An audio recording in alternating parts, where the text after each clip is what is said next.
దేవుని నామానికి మహిమ కలుగును గాక. ఇక్కడికి ఇచ్చేసినటువంటి సహోదరులందరికీ కూడా, అలాగే నా తోటి సహోదరులు, కలిసి పనిచేస్తున్నటువంటి సహోదరులు అందరికి కూడా ప్రభు అయిన యేసుక్రీస్తు నామంలో మరి వందనాలు తెలియజేసుకుంటున్నాను. ఈరోజు మనం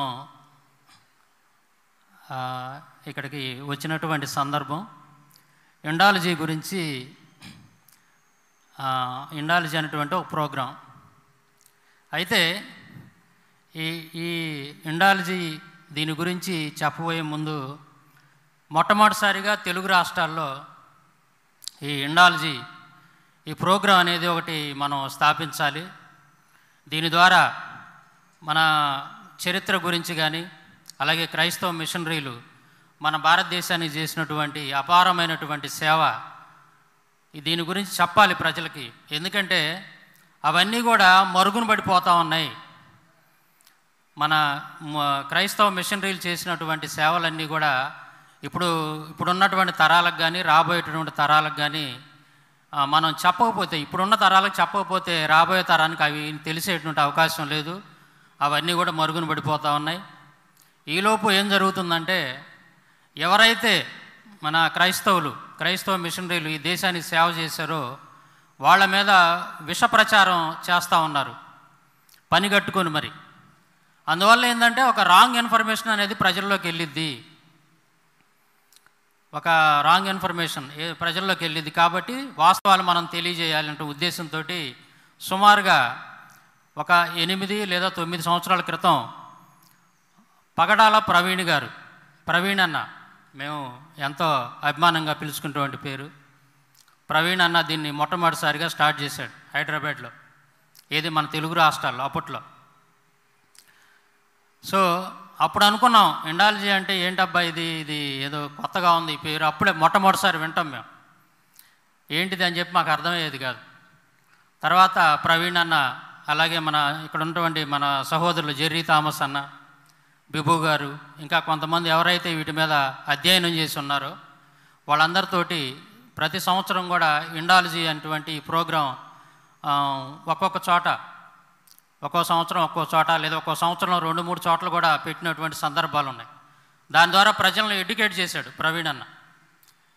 సో ఆయన ఈ తెలుగు రాష్ట్రాల్లో ఫౌండర్ ఆయన అనమాట, ఈ ఎండాలజీ అనేటువంటిది స్థాపించడానికి. ఈరోజు ఆయన మన మధ్య లేకపోవటం చాలా బాధాకరంగా ఉంది. ఇలాంటి ప్రోగ్రాం అనేది ఆయన లేకుండా చేయటం అనేది ఇదే మొదటిసారి ఆయన స్టార్ట్ చేసిన తర్వాత. అటువంటి గొప్ప వ్యక్తిని మనం కోల్పోయాం. ఏదేమైనా కానీ మరి ఆయన ఏదైతే ఒక గొప్ప ఉద్దేశంతో ఈ కార్యక్రమం స్టార్ట్ చేశాడో దీన్ని అలాగే వదిలిపెట్టకుండా దీన్ని రాబోయే రోజుల్లో మనం ముందుకు తీసుకెళ్ళిన ఉద్దేశంతో మరి మన సహోదరుడు బ్రదర్ నోబిల్ గారు, అలాగే ఈ కార్యక్రమం కోసం ఇందులో పాల్గొన్నటువంటి ప్రతి ఒక్కళ్ళు, ఈ చుట్టుపక్కల ప్రాంతాల్లో ఉన్నటువంటి సహోదరులు ఎంతోమంది కూడా మరి వాళ్ళు ఆలోచించి ఒక ఉన్నతమైనటువంటి నిర్ణయం తీసుకొని ఈ కార్యక్రమం స్టార్ట్ చేయటం అనేది చాలా గొప్ప విషయం.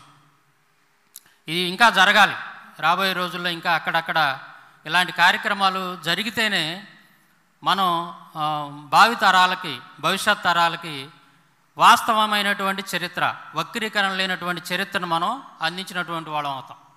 కాబట్టి ఈ సందర్భంగా నేను మన నోబుల్ బ్రదర్ని, అలాగే ఈ కార్యక్రమానికి సహకరించినటువంటి ప్రతి ఒక్కరిని కూడా నేను అభినందిస్తున్నాను. ఈ స్ఫూర్తితోటి, వీరిని స్ఫూర్తిగా తీసుకొని ఇంకా అనేక చోట్ల ఇలాంటి కార్యక్రమాలు జరగాలని చెప్పేసి నేను మనస్ఫూర్తిగా కోరుకుంటున్నాను. అయితే ప్రవీణ్ అన్న లేకపోవటం చాలా బాధాకరంగా ఉంది.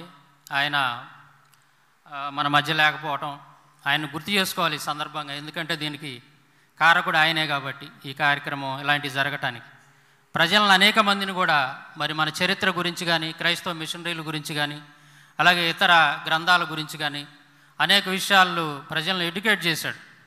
ముఖ్యంగా మాలాంటి వాళ్ళు, నేను కానీ, బ్రదర్ నవీన్ కానీ, ఇంకా కొంతమంది సహోదరులు, మాలాంటి వాళ్ళని తీర్చిదిద్దాడు ఆయన. అన్నీ చాలా విషయాలు నేర్చుకున్నాం ఆయన దగ్గర. క్రమశిక్షణ కానీ, డిసిప్లిన్ కానీ, ఇలాంటి ప్రోగ్రామ్స్ విషయాల్లో సబ్జెక్ట్ ఎలా తీసుకోవాలి, ఎలా గ్యాదర్ చేయాలి, ఎలా ప్రజలకు చెప్పాలి, ఇలాంటి వాటి అన్నింటిలో కూడా మాకు ఆయన తీర్చిదిద్దాడు మమ్మల్ని. అయితే సో అది మా చేతనైనంత వరకు మేము కొనసాగిస్తూ ఉన్నాం.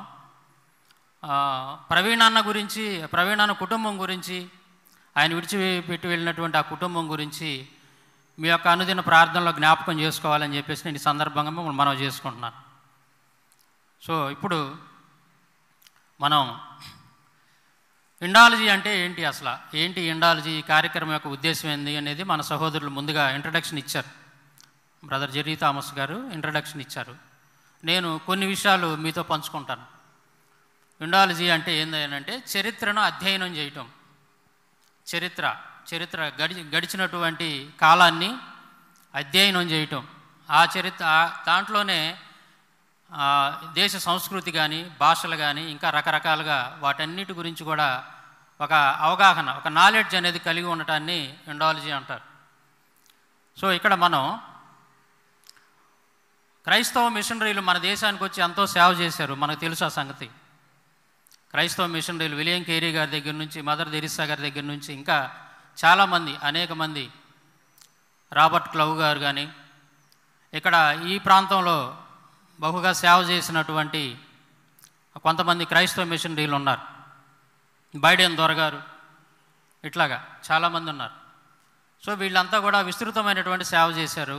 అంతేకాకుండా వాళ్ళు వచ్చినప్పుడు మన దేశంలో ఉన్నటువంటి పరిస్థితులు చాలా దారుణంగా ఉండేవి. ముఖ్యంగా మన నర్సాపురం, పాలకొల్లు, రాజోలు, సకినేటిపల్లి ఈ ఏరియాలు, ఈ ప్రాంతాల్లో చూసినప్పుడు 18వ శతాబ్దంలో, అంటే సుమారుగా 18వ శతాబ్దంలో 1830 నుండి 50 ఆ మధ్య ప్రాంతంలో కరువు, భయంకరమైనటువంటి కరువు వచ్చింది ఒకసారి. అప్పుడు ఇక్కడ ఉన్నటువంటి ప్రజలు వాళ్ళు ఆకలితోటి బాధపడుతూ ఉండేవాళ్ళు.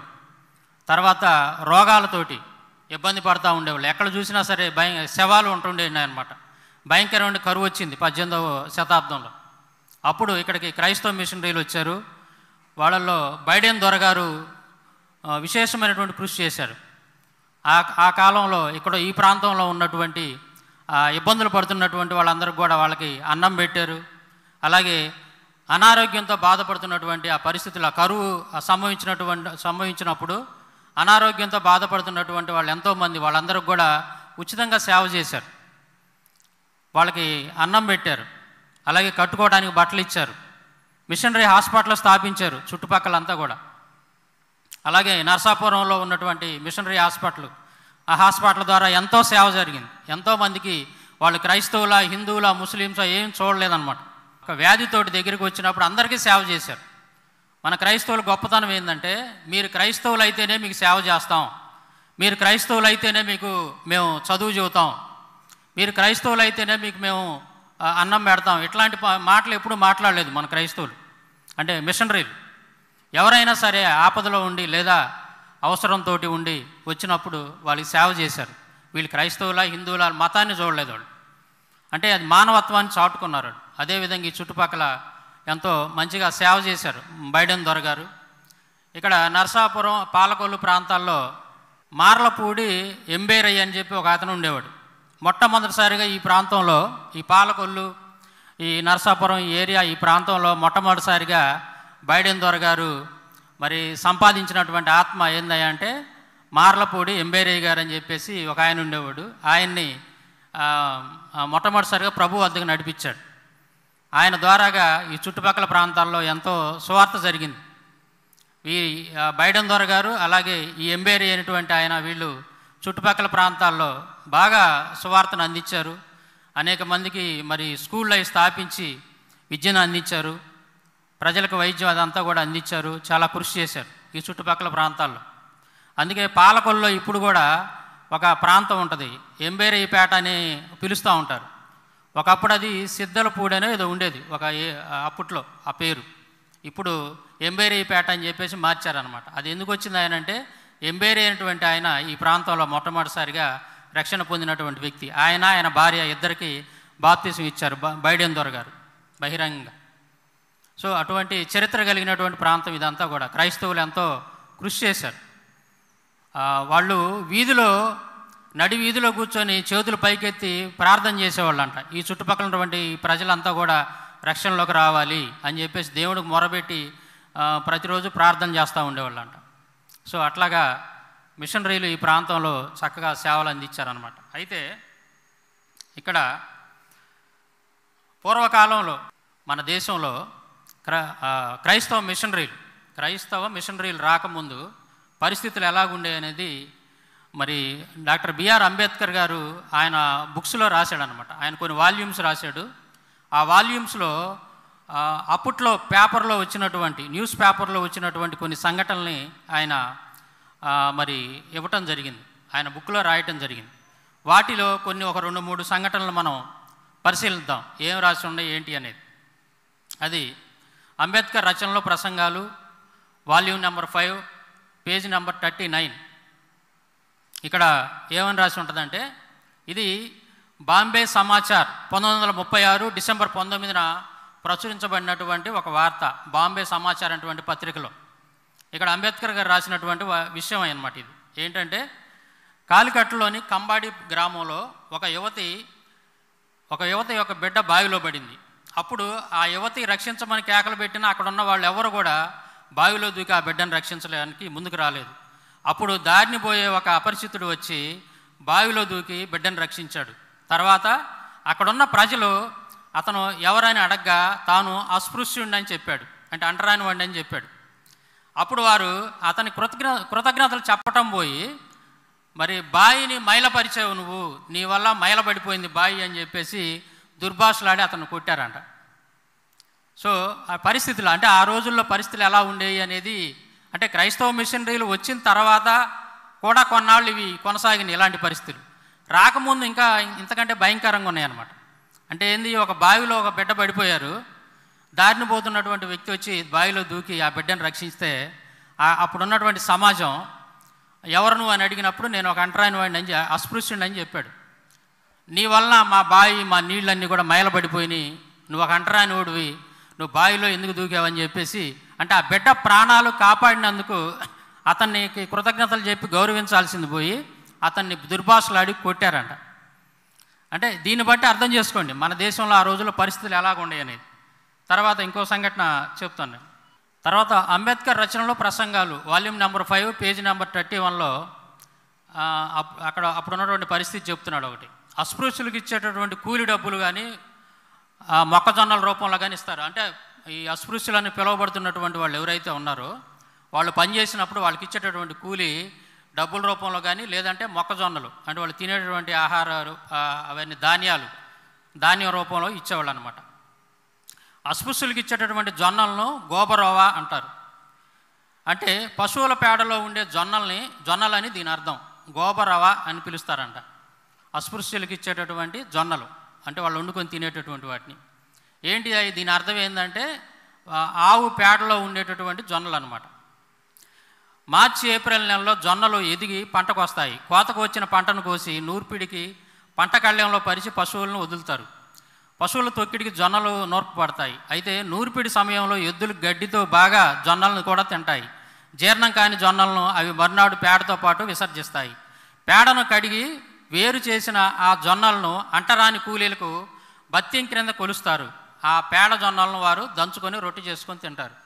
అంటే వీళ్ళు తీసుకున్నటువంటి ఆహారం, అస్పృశ్యులుగా పిలవబడేటువంటి వాళ్ళు తీసుకునేటువంటి ఆహారం ఎలాంటి ఆహారం తీసుకునేవాళ్ళు చూడండి. ఆ రోజుల్లో వీళ్ళ పొలంలో పనిచేసినటువంటి వాళ్ళకి ఇచ్చేటువంటి కూలి ఏంటంటే ఎద్దుల్ని నూర్పిడి, అంటే ఆ రోజుల్లో ట్రాక్టర్లు ఇవన్నీ ఉండేవి కాదు కదా, ఎద్దుల్ని వాటిని వదిలి రాలినటువంటి ధాన్యాన్ని తీసుకుంటుండేవాళ్ళు. అప్పుడు ఎద్దులు తిరిగేటప్పుడు ఏమైందంటే అవి పేడేస్తూ ఉంటాయి. ఆ పేడ వేసినప్పుడు ఆ పేడలో ఈ జొన్నలన్నీ, అంటే ఎద్దులు తింటుంటాయి కదా జొన్నలు, కొన్ని అవి కొన్ని పేడలో వస్తాయంట బయటికి. అప్పుడు ఆ పేడలో ఉన్నటువంటి జొన్నల్ని కడిగి వీళ్ళకి ఇచ్చేవాళ్ళు అంట, అస్పృశ్యులను పిలవబడేవాళ్ళు. అంటే ఎంత దుర్భరమైనటువంటి జీవితాన్ని వాళ్ళు గడిపేవాళ్ళు చూడండి. తర్వాత గుజరాత్లో పరిస్థితి ఎలాగుండేది అనేది అంబేద్కర్ గారు చెబుతున్నాడు. తాము అస్పృశ్యులమని చాటేందుకు అస్పృశ్యులు ఒక కొమ్మును ధరించాల్సి ఉండేది. అంటరాని వాళ్ళుగా పిలవబడేటువంటి వాళ్ళు గుర్తుగా వాళ్ళ కొమ్మును ధరించాలంట. మరాఠాల పేష్వాల పాలనలో, అంటే శివాజీ తర్వాత కాలంలో వాళ్ళ వారసులు ఎవరైతే ఉన్నారో వాళ్ళ కాలంలో పరిస్థితులు ఎలా ఉండేవని చెప్తున్నాడు ఇక్కడ. పేష్వాల పాలనలో రాజధాని పూనా నగరంలో ఉదయం 9 గంటల లోపున మధ్యాహ్నం 3 గంటల తర్వాత అస్పృశ్యులను రానిచ్చేవారు కాదు. ఉదయం 9 గంటల ముందు కానీ, తర్వాత మధ్యాహ్నం 3 గంటల తర్వాత కానీ అస్పృశ్యులను రానిచ్చేవాళ్ళు కాదు వీధుల్లోకి. ఎందుకంటే ఆ సమయాల్లో నీడలు పొడుగ్గా పడతాయి. అస్పృశ్యుల నీడ పడితే బ్రాహ్మణులు మైలబడిపోతారు. మళ్ళీ శుచి అయ్యేంత వరకు బ్రాహ్మణుడు నీరు తాగలేడు, తిండి ముట్టలేడు. కుక్కలు పశువులు యథేచ్ఛగా తిరగవచ్చు, కానీ అస్పృశ్యుడు మాత్రం తిరగడానికి వీల్లేదు. అంటే ఉదయం పూట, ఉదయం 9 గంటలుగా ముందు కానీ, తర్వాత సాయంత్రం 3 గంటల 4 గంటల తర్వాత కానీ అస్పృశ్యులుగా పిలవబడేటువంటి వాళ్ళు ఎవరైతే ఉన్నారో, ముఖ్యంగా చెప్పాలంటే ఎస్సీ ఎస్టీ ఇలాంటి వాళ్ళంతా కూడా, వాళ్ళని బయటికి రానిచ్చేవాళ్ళు కాదు, అంటే వీధుల్లో తిరగనిచ్చేవాళ్ళు కాదు. ఎందుకు? ఉదయం పూట మన నీడలు అనేవి పొడవుగా పడతాయి. ఈ నీడ పొడవుగా పడినప్పుడు ఈ అగ్రకులాలుగా పిలువబడినటువంటి వాళ్ళు, ముఖ్యంగా బ్రాహ్మణులు, ఆ నీడను తొక్కుతారేమోనని చెప్పేసి, ఆ నీడను తొక్కితే మైలబడిపోతారు, అంటుబడిపోతారని రానిచ్చేవాళ్ళు కాదు. వస్తే భయంకరంగా వాళ్ళని ఇబ్బంది పెట్టేవాళ్ళు. తర్వాత మరాఠా పేష్వాల పాలనలో అస్పృశ్యులు నేల మీద ఉమ్మి వేయటానికి లేదు. ఏ హిందువు అయినా కాలుతో తొక్కి మైలబడిపోతాడని, అంచేత మెడలో ఓ మట్టి కుండ వేలాడేసుకొని అందులో ఉమ్మి వేసుకోవాలి. అస్పృశ్యుడు నడిచి వెళ్ళేటప్పుడు అతని అడుగుజాడలు పడతాయి, అంచేత వాటిని ధరించుకొని తిరగాలి వాళ్ళు. తర్వాత వాళ్ళు నడిచేటప్పుడు తుడిచేందుకు ఒక ముళ్ళకంపను కూడా ఈడ్చుకుంటూ పోవాలి. బ్రాహ్మణుడు ఎదురు పడితే నేల మీద సాగిల పడాలి, లేకపోతే అతని నీడ బ్రాహ్మణుడి మీద పడవచ్చు. అంటే వెళ్ళేటప్పుడు వాళ్ళు ఉమ్మి ఊస్తే కింద నేల మీద పడిద్ది, అది పొరపాటున వీళ్ళు తొక్కుతీ మైలబడిపోతారు. కాబట్టి ఏం చేసేవాళ్ళు అంటే వీళ్ళకు కొన్ని ఆంక్షలు పెట్టారు. అస్పృశ్యులుగా పిలవబడే వాళ్ళకి మెడలో ఒక మట్టి ముంత కట్టుకోవాలి. వాళ్ళు ఉమ్మి వస్తే ఆ ముంతలో ఉయ్యాలన్నమాట. అదేవిధంగా మరి ఎవరైనా బ్రాహ్మణుడు ఎదురైతే వీళ్ళు నిలబడకూడదు, అస్పృశ్యులు వెంటనే కూర్చోవాలి అక్కడ. ఎందుకంటే వీళ్ళ నీడ మళ్ళీ వాళ్ళు తొక్కుతారు కదా, అందువల్ల.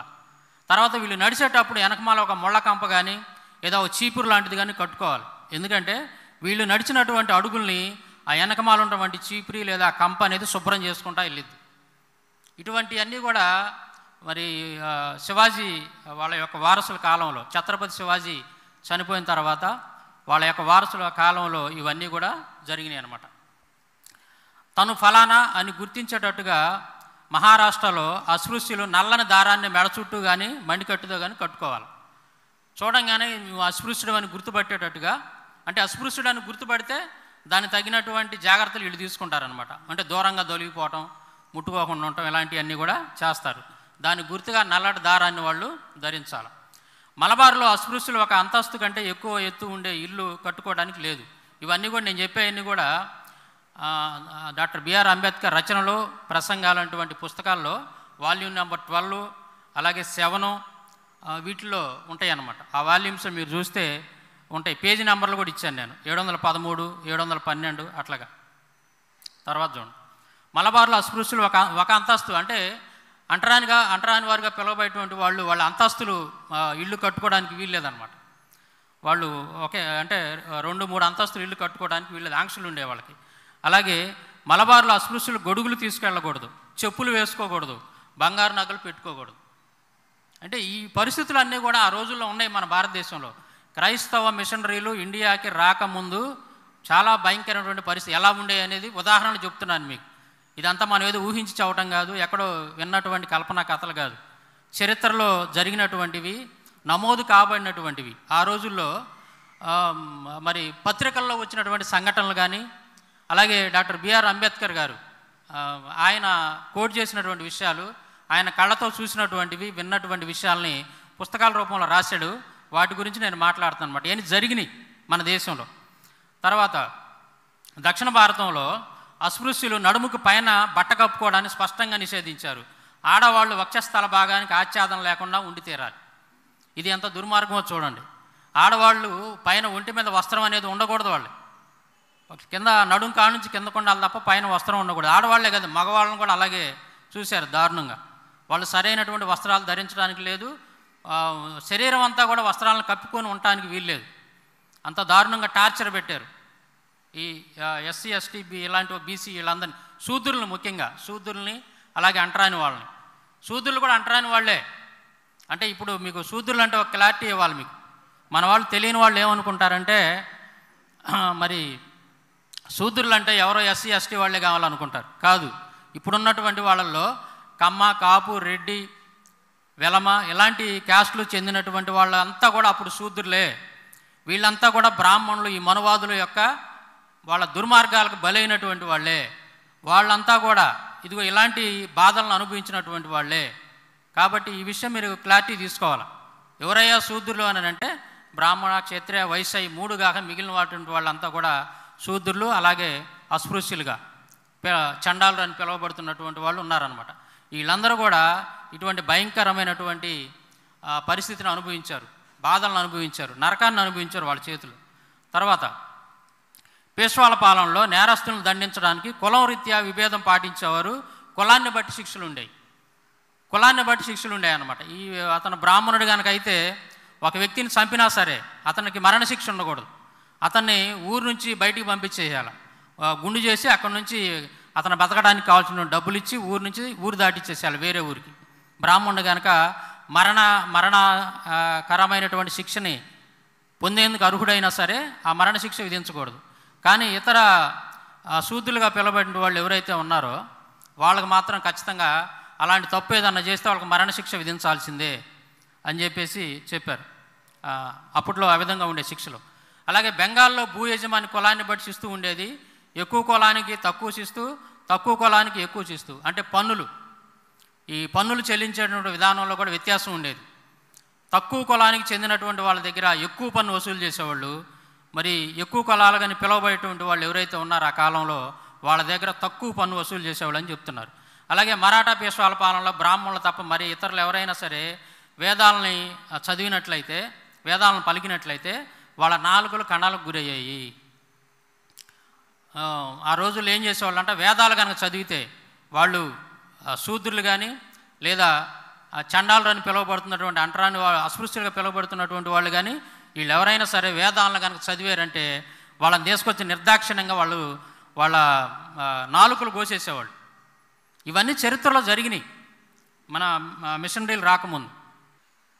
అప్పుడు పేపర్లో వచ్చినటువంటి ఒక సంఘటన 1928లో ఫిబ్రవరి 26న ప్రతాప్ పత్రికలో ఒక సంఘటన వెలువడింది. జోధ్పూర్ రాష్ట్రంలోని చందయాల్లో మీరు ఇంకా హరిజనులకు హల్వా ఇది మనకు ఇష్టమైనటువంటి ఆహారాన్ని తినేటువంటి హక్కు కూడా లేదు అప్పట్లో. వాళ్ళు చెప్పినట్టే వాళ్ళు ఏదైతే కొన్ని నియమిస్తారో ఆహారం మాత్రమే తీసుకోవాల్సి వచ్చేదన్నమాట. 1931 అక్టోబర్ 25వ తారీఖున అప్పుడు ప్రతాప్ అనేటువంటి పత్రిక నుంచి వచ్చినటువంటి వార్త, గర్వాలా జిల్లాలోని హరగాంలో గ్రామంలో అస్పృశ్యులైన పెళ్లి కుమారుణ్ణి పల్లకిలో కూర్చోబెట్టి పెళ్లి వాళ్ళు బయలుదేరడానికి సిద్ధపడుతూ ఉండగా హిందువులు ఆ వార్త విని పెద్ద గుంపుగా వచ్చి పెళ్లి వారిని కొట్టారు. వాళ్ళని తీవ్రమైన చలిలో 24 గంటల అన్నం లేకుండా నిలిపివేశారు. పెళ్లివారి పట్ల హిందువులు చాలా అమానుషంగా ప్రవర్తించారు. అస్పృశ్యుల పరిస్థితుల నుండి పోలీసులు వచ్చేంతవరకు బయటపడలేకపోయారు. అంటే పెళ్లి కనుక ఏదన్నా కొంచెం ఆర్భాటంగా చేసుకోవాలనుకుంటే అస్పృశ్యులుగా పిలువబడినటువంటి వాళ్ళు హిందువులు ఓర్చుకునేవాళ్ళు కాదు, ఒప్పుకునేవాళ్ళు కాదు. ఈ శూద్రులు, అస్పృశ్యులు ఎవరైతే ఉన్నారో వీళ్ళు కనుక వివాహ సందర్భంలో గుర్రాన్ని ఎక్కినా లేదన్నా కొద్దిగా ఆర్భాటంగా పెళ్లి చేసుకోవాలని చూస్తే వీళ్ళు ఒప్పుకునేవాళ్ళు కాదనమాట. ఇప్పటికీ మనం చూస్తున్నాం కొన్ని పత్రికల్లో, ఇప్పుడు కూడా మనం ఇలాంటి సంఘటనలు రాజస్థాన్ కానీ మహారాష్ట్ర, మధ్యప్రదేశ్ ఈ ప్రాంతాల్లో మరి ఇప్పటికీ మనం చూస్తూ ఉన్నాం. ఇవన్నీ ఇవి చాలా ఉన్నాయి. చెప్పుకుంటూ టైం ఎక్కువైంది కాబట్టి నేను అక్కడక్కడ చెప్పుకుంటూ వెళ్తున్నాను. ఇది చూడండి ఎంత దారుణంగా ఉందో. ఇది బాంబే సమాచార్ 1936లో వచ్చినటువంటి ఒక న్యూస్ పేపర్లో వచ్చినటువంటి న్యూస్ అన్నమాట. ఇది మలబార్లో యజువా కులానికి చెందిన 17 సంవత్సరాల శివరామన్ హిందువుల దుకాణానికి ఉప్పు తెచ్చుకోవడానికి వెళ్ళాడు. అతడు మలయాళంలో ఉప్పు అని అడిగాడు. మలబార్లో ఆచారం ప్రకారం సవర్ణ హిందువులు మాత్రమే ఉప్పు అని పలకాలి, హరిజనులు పులిచాతన్ అని పలకాలి. అలా పలకనందుకు ఆ దుకాణదారుడు కోపగించుకొని శివరామన్న బాగా కొట్టాడు. ఆ తీవ్రమైనటువంటి దెబ్బలకు తర్వాత అతను చనిపోయాడు. ఏం నేరం చేశాడు అతను? ఏమీ నేరం చేయలే. ఉప్పు అనేటువంటి పదాన్ని పలికాడు. ఉప్పు అని పలకాలి అని అంటే సవర్ణ హిందువులు అంటే బ్రాహ్మణ, క్షత్రియ, వైశ్య, శూద్ర వీళ్ళు మాత్రమే ఆ పదం పలకాలి. ఈ అస్పృశ్యులుగా అంటరాని వాళ్ళుగా ఉన్నవాళ్ళు ఎవరైతే ఉన్నారో వాళ్ళు ఆ పేరు పలకూడదు అని చెప్పి మరి ఆ షాపుకి వెళ్ళి ఉప్పు కొనుక్కోవడానికి వెళ్ళి ఉప్పు ఇవ్వమని అడిగినప్పుడు నువ్వు ఈ పదం పలుకుతావా, ఉప్పు అనే మాట నీ నోటి నుంచి వచ్చిందని చెప్పి అతన్ని భయంకరంగా కొట్టారు. కొడితే ఆ దెబ్బలు చనిపోయాడంట ఆయన. అంటే ఎంత దుర్మార్గంగా ఉందో చూడండి ఈ విషయాలు. చెర్నాల జిల్లాలోని కటు గ్రామంలో చాద్ సింగ్ అనే హరిజనుడు ఉన్నత కులానికి చెందిన జమీందార్ బావిలోని నీళ్లు త్రాగినందుకు ముఖానికి నల్ల రంగు పూసి గాడిదపై కూర్చోబెట్టి ఊరంతా ఊరేగించారు. స్వతంత్ర భారతదేశంలో మారుతున్న వాతావరణంలో హరిజనులు మాత్రం పెద్ద కులాల అసాధారణమైనటువంటి దమన చర్యలకు గురవుతూ ఉన్నారు. అంటే వాళ్ళ బావిలో కానీ చెరువుల్లో కానీ ఈ అగ్ర కులాలుగా పిలవబడేటువంటి వాళ్ళు ఆ రోజుల్లో ఆ బ్రాహ్మణులు వీళ్ళంతా ఎవరైతే ఉన్నారో క్షత్రియులు వైశ్యులు వీళ్ళు తాగేటటువంటి చెరువుల్లో నీళ్లు తాగినా వాళ్ళు తాగేటటువంటి బావుల్లో నీళ్లు తాగినా భయంకరంగా శిక్షించేవాళ్ళు, ఒక్కొక్కసారి కొట్టి కూడా చంపేసేవాళ్ళు అనమాట. ఇలాంటి పరిస్థితులు ఆ రోజుల్లో ఉన్నాయి. బరోడా రాజ్యంలో ఇది 1931 మే 9న టైమ్స్ ఆఫ్ ఇండియా పత్రికలో వచ్చినటువంటి న్యూస్ అనమాట. బరోడా రాజ్యంలో అస్పృశ్యుల స్థితి బ్రిటిష్ ప్రాంతంలోని వారికంటే మెరుగ్గా ఉందనే అభిప్రాయం ఉంది. ఎందుకంటే ఆ రాష్ట్రం అంత్యజ కులాల వాళ్ళను సవర్ణులతో సమానంగా చూడాలని చట్టాలు చేసింది. కానీ మొన్న ఒక అంత్యజ స్త్రీ, అంటే ఒక అంటరాని స్త్రీ తన కొడుకును ప్రాథమిక పాఠశాలకు పంపినందుకు కొట్టారు. ఆమె పొలంలోని పంటను తగలబెట్టారు. అంటే ఈ అస్పృశ్యులుగా పిలువబడినటువంటి వాళ్ళు చదువుకోవడానికి వీల్లేదు, వాళ్ళు చదువుకోకూడదు, ఉన్నతమైనటువంటి స్థితిలో ఉండకూడదు. వాళ్ళు అలా చదువుకుంటే వాళ్ళని చంపటం లేదా వాళ్ళ ఆస్తుల్ని తగలబెట్టడం అలాంటివి చేసేవాళ్ళు. ఇది కూడా ఒక ఎగ్జాంపుల్ అనమాట. బ్రాహ్మణుడు హత్య చేసినా సరే అతన్ని ఉరి తీయకూడదు. ఇది మనుస్మృతి 8వ అధ్యాయం 380వ శ్లోకంలో చాలా క్లియర్గా ఉంటుంది. ఈ మినహాయింపు అనేది 1837 వరకు కొనసాగింది. బ్రిటిష్ ప్రభుత్వం 1837లో పీనల్ లాను సవరించి వారికి కూడా ఉరిశిక్షను విధించడం జరిగింది. అంటే క్రైస్తవ మిషనరీలు మన ఇండియాకి రాకముందున్నటువంటి పరిస్థితులు ఎలా ఉన్నాయనంటే బ్రాహ్మణుడు హత్య చేసినా సరే అతనికి మరణశిక్ష అనేది లేదంట. ఇది ఎంతకాలం అంటే ఇతరులు మిగతా వాళ్ళు హత్య చేస్తే వాళ్ళకి మరణశిక్ష ఉంది. అయితే ఈ బ్రాహ్మణుడికి ఈ మినహాయింపు ఎంతకాలం వరకు ఉంది అని అంటే 1837 వరకు ఇది కొనసాగింది. అప్పుడు బ్రిటిష్ వాళ్ళు తెచ్చినటువంటి చట్టంతో బ్రాహ్మణులకు కూడా నువ్వు హత్య చేస్తే ఖచ్చితంగా నీకు మరణశిక్ష ఉంటుందని చెప్పేసి ఆ చట్టాన్ని తీసుకొచ్చారు. అప్పటి వరకు కూడా ఇతనికి మినహాయింపు అనమాట. అంటే బ్రాహ్మణులు ఏది చేసినా సరే వాళ్ళకి ఎదురు తిరిగి ప్రశ్నించడానికి లేదు, వాళ్ళు ఎంత అన్యాయం దుర్మార్గాలు చేసినా సరే వాళ్ళు ఏమీ అనటానికి లేదని చాలా క్లియర్గా ఇక్కడ మనకు కనపడుతుంది. అంటే పూర్వకాలంలో మన దేశంలో పరిస్థితులు ఆ విధంగా ఉన్నాయి. ఇక్కడ అంబేద్కర్ గారు చెప్తున్నారు చూడండి, బ్రాహ్మణులు బండ్ల కొద్దీ సృష్టించినటువంటి శాస్త్రాలు పేదరికం, నిరక్షరాస్యత, మూఢ విశ్వాసాలతో కూరుకుపోయిన జనసామాన్యాన్ని వెర్రివాళ్ళని చేసి దగా చేసి దోసుకోవడానికి వారికి ఉపయోగపడ్డాయి. ఈ బ్రాహ్మణులు సృష్టించినటువంటి శాస్త్రాలు ఏవైతే ఉన్నాయో వేదాలు కానీ పురాణాలు కానీ ఉపనిషత్తులు కానీ అలాగే ధర్మశాస్త్రాలు కానీ ధర్మసూత్రాలు కానీ శ్రౌత సూత్రాలు కానీ రామాయణ మహాభారతాలు కానీ ఇట్లాంటివన్నీ కూడా భాగవతాది గ్రంథాలన్నీ కూడా మనిషికి ఏ విధంగానూ ఉపయోగపడలేదయి. మనిషికి ఏ విధంగా కూడా మానవ సమాజానికి ఉపయోగపడకపోగా సమాజానికి నష్టం కలిగించినవి. ఈ కులాలు ఇలాంటివన్నీ కూడా ఎక్కువ తక్కువలు 4 రకాలుగా మనుషులను విభజించి చాలా భయంకరంగా సమాజాన్ని నాశనం చేసినని చెప్తున్నాడు. వెర్రివాళ్ళని చేసినాయి అంట ఈ గ్రంథాలన్నీ సమాజాన్ని. అలాగే దగా చేసి దోచుకోవడానికి ఉపయోగపడ్డాయి బ్రాహ్మణులకి. ఈ గ్రంథాలన్నీ కూడా బ్రాహ్మణులకి ఉపయోగపడ్డాయి దోచుకోవడానికి, ఎదుటివాడిని దోచుకోవడానికి. మన ధర్మశాస్త్రం అంతా అదే ఉంటుంది, ఎదుటివాడిని దోచుకోవటమే. నీకు సర్వహక్కులు ఇచ్చాడు బ్రాహ్మణుడికి, మనువు సర్వహక్కులు ఇచ్చాడు. అతను నీ ఇప్పుడు శూద్రుడు అనేటువంటి వాడి దగ్గర ధనం ఉంటే నువ్వు బలవంతంగా తీసుకోవచ్చు, నీకు ఎటువంటి శిక్ష లేదు, అది తప్పేం కాదు. ఎందుకంటే ఈ భూమి మీద ఉన్నటువంటి సృష్టి అంతా కూడా మరి నీకోసమే సృష్టించబడింది, ఇదంతా నీదే. కాబట్టి ఈ శూద్రులు అనేటువంటి వాళ్ళు ఎవరైతే ఉన్నారో వాళ్ళు ధనవంతులు అవ్వటానికి వీల్లేదు. ఎందుకంటే వాళ్ళ దగ్గర ధనం ఉంటే నువ్వు చెప్పిన మాట వినరు, నీ కింద సేవ చేయరు, నీ కింద బానిసలుగా బ్రతకరు వాళ్ళు. కాబట్టి నీ పని నువ్వే చేసుకోవాల్సి వచ్చింది.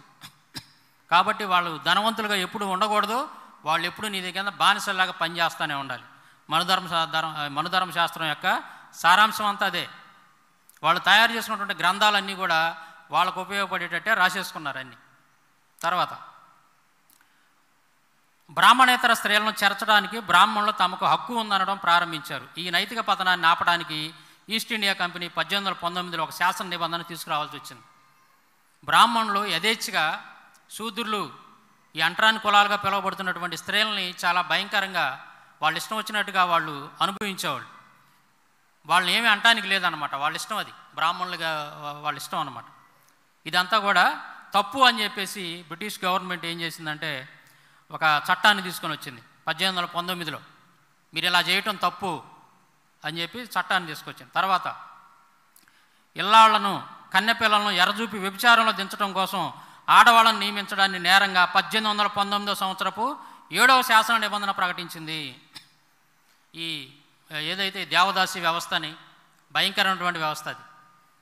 ఆడవాళ్ళని అంటే ఈ శూద్రుల్లో కానీ అంటరాని వాళ్ళలో ఉన్నటువంటి కుటుంబాలకు చెందినటువంటి ఆడపిల్లల్ని తీసుకెళ్ళి గుళ్ళో ఒక దేవుడు పెళ్లి చేస్తున్నామని చెప్పి అక్కడ ఒక బ్రాహ్మణుడి ద్వారాగా పెళ్లి జరిపించి ఎవరితోటి గుళ్ళో ఉన్నటువంటి ఆ విగ్రహంతో తర్వాత ఆ స్త్రీని ఆ గుళ్ళోనే ఒక వ్యభిచారిగా మార్చేవాళ్ళు. ఆ ఊరి పెద్దలు కానీ ఇంకా ఎవరైనా సరే ఆ స్త్రీని ఒక వ్యభిచారిగా ఆ గుళ్ళో ఉంచుకునేవాళ్ళు అనమాట. ఇదంతా కూడా దేవదాసి వ్యవస్థ, మాతంగి, జోగిని ఇలాంటి పేర్లు పెట్టి వీటికి మళ్ళీ ఇవన్నీ ఈ నిర్వహించేదంతా కూడా ఎవరు? ఈ మంత్రాలు చదివేది, వ్యవహారం చేసేదంతా కూడా బ్రాహ్మణులే. మా గ్రంథాల్లో ఉంది ఇదంతా, మా దేవుడు చెప్పాడు అని చెప్తూ ఉంటారు. మరి నా ప్రశ్న ఏంటంటే అలాంటి వాళ్ళకి దాన్ని సమర్థించేటటువంటి దుర్మార్గులు, ఆధునిక మనవాదులు ఇప్పుడు కూడా ఉన్నారు మన దేశంలో. అప్పుడు ఉన్నటువంటి మనువాదుల వాళ్ళ యొక్క తరం అనేది వాళ్ళ వారసులు ఇప్పుడు కూడా ఉన్నారు. వాళ్ళు సిగ్గు లేకుండా ఇలాంటి విషయాలను ఇప్పటికీ సమర్థిస్తుంటారు. వాళ్ళందరికీ మన ప్రశ్న ఏంటంటే మరి వాళ్ళ దేవుడు చెప్పాడు ఇలా చేయాలి అని చెప్పి అనేది దానివల్ల ఏదో అది ఒక మత్స్యకార్యం అని చెప్పి మీరు ఏదో చెప్తున్నారు కదా, మరి మేళల్లో ఉన్నటువంటి స్త్రీలను ఆ విధంగా ఎందుకు మార్చలేదు? జోగినీలుగా, మాతంగినులుగా, అలాగే దేవదాసీలుగా ఎందుకు మార్చలేదు? కేవలం ఒక బడుగు బలహీన వర్గాల కుటుంబాలకు చెందినటువంటి ఆడవాళ్ళని తీసుకెళ్ళి వాళ్ళని దారుణంగా హింసించారు, ఆ విధంగా వేశ్యలుగా మార్చారు బలవంతంగా. ఒక బ్రాహ్మణుడే దగ్గర నుండి మంత్రాలు చదివి వేశ్య వృత్తిలో తీసుకొని వెళ్ళారు కదా. మరి అదే పని ఎవరైతే ఇది మంచి కార్యం అని చెబుతున్న సపోర్ట్ చేసినటువంటి వాళ్ళు, ఆ రోజుల్లో ఉన్నటువంటి మనువాదులు, వాళ్ళ ఇంట్లో ఉన్నటువంటి స్త్రీలకి ఆ విధంగా ఎందుకు చేయలేదు? ఒక్కళ్ళను కూడా ఎక్కడైనా ఒక బ్రాహ్మణ స్త్రీ కానీ, క్షత్రియ స్త్రీ కానీ, వైశ్య స్త్రీ కానీ దేవదాసిగా మారినటువంటి సంఘటన చరిత్రలో ఎక్కడా లేదు. అది కేవలం ఒక బడుగు బలహీన వర్గాలు, శూద్రులు కానీ లేదంటే అంటరాని వాళ్ళుగా పిలువబడుతున్నటువంటి వాళ్ళ కుటుంబాల నుంచి మాత్రమే ఆడపిల్లలను అలా మార్చారు తప్ప మరి అగ్రకులాలుగా పిలువబడినటువంటి వాళ్ళ ఆడపిల్లల్ని దేవదాసీలుగా, జోగినీలుగా, మాతంగిలుగా అసలు మార్చలేదన్నమాట. తర్వాత ఇవన్నీ కూడా తప్పు, ఇలా చేయకూడదు అని చెప్పేసి చట్టాలు తీసుకొచ్చారు బ్రిటిషర్స్. బ్రిటిష్ గవర్నమెంట్లో పనిచేస్తున్నటువంటి ఆ కాలంలో క్రైస్తవ విలువలు కలిగినటువంటి వాళ్ళు, మరి దేవుని భయం కలిగినటువంటి వాళ్ళు, క్రైస్తవ మిషనరీలు కొంతమంది ఉన్నారు బ్రిటిష్ గవర్నమెంట్లో కూడా. ఉదాహరణకి విలియం బెంటింగ్ గారు చేసినటువంటి సేవ అపారమైందనమాట. ఎంతోమంది స్త్రీ జాతిని కాపాడాడు ఆయన. మంటల్లో అగ్నికి ఆహుతి కాకుండా స్త్రీలను ఎంతోమందిని కాపాడాడు. మరి ఇంకా చాలా చేశాడు ఆయన. పసిపిల్లల్ని, చిన్నపిల్లల్ని గంగానది ఆ చుట్టుపక్కల ఆ ఏరియాలో ఉన్నటువంటి ప్రజలు ఏం చేసేవాళ్ళు అంటే వాళ్ళకు పుట్టినటువంటి తొలి సంతానాన్ని తీసుకెళ్ళి గంగానదిలో విసిరేసేవాళ్ళు. ఎందుకు అలా చేసేవాళ్ళు అని అంటే అక్కడ ఆ గంగానదిలో ముసళ్ళు ఉంటాయి కదా, ఈ ముసలి అనేది గంగాదేవి యొక్క వాహనం. హిందువుల యొక్క గ్రంథాల ప్రకారం, హిందువుల యొక్క నమ్మకం ప్రకారం గంగానదిలో ఉన్నటువంటి ముసళ్ళు ఉంటాయి కదా నదుల్లో, ఆ ముసలి అనేది గంగాదేవి యొక్క వాహనం. మనం విసిరినటువంటి బిడ్డని గంగలో విసిరినప్పుడు ఆ ముసలి కనుక తినేసిందంటే వీళ్ళకి అది ఒక దేవుడు ఒక వరం ఇచ్చినట్టు అనమాట. వచ్చే జన్మలో వీళ్ళకి మంచి జరిగింది, వీళ్ళకి నష్టం జరగకుండా ఇప్పుడు ప్రజెంట్ జన్మలో కూడా వాళ్ళకి ఏదో మేలు జరిగిద్ది అంటే ఒక నమ్మకం. అలాంటి నమ్మకాన్ని క్రియేట్ చేశారు బ్రాహ్మణులు. అందుకని తొలి సంతానాన్ని తీసుకెళ్ళి అక్కడ ఒక టైంలో ఒక సమయం ఉండేది, ముహూర్తం నిర్వహించేవాళ్ళు. ఆ సమయానికి ఈ ముసళ్ళు ఏవైతే ఉన్నాయో గంగానదిలో అవి ఆ సమయాన్ని గుర్తుపెట్టుకొని అక్కడికి వచ్చి నోరు తెరుచుకొని ఉంటాయంట బయట ఒడ్డుకు దగ్గరలో. అంటే ఎవరు పిల్లల్ని ఇసిరేస్తారా వాళ్ళని తినేద్దామని అలవాటు పడిపోయి ఆ ముసళ్ళన్నీ కూడా మరి గంగానదిలో నోరు తెరుచుకొని అలా ఎదురు చూస్తూ ఉంటాయంట.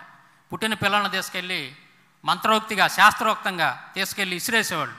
ఆ ముసళ్ళు అనేవి తింటూ ఉండేవి పిల్లల్ని. ఎంతమంది, ఎన్ని లక్షలు, ఎన్ని కోట్ల మంది మరి అలాంటి పసిపిల్లల్ని దారుణంగా ఆ ముసళ్ళకి, షార్కు చేపలకి ఆ నదుల్లో ఆ విధంగా విసిరేసి బలిచ్చారు అనేది చాలా ఘోరంగా ఉంటుంది. చరిత్రలో కనుక చదివితే మనకి చాలా హృదయ విదారకంగా ఉంటుంది.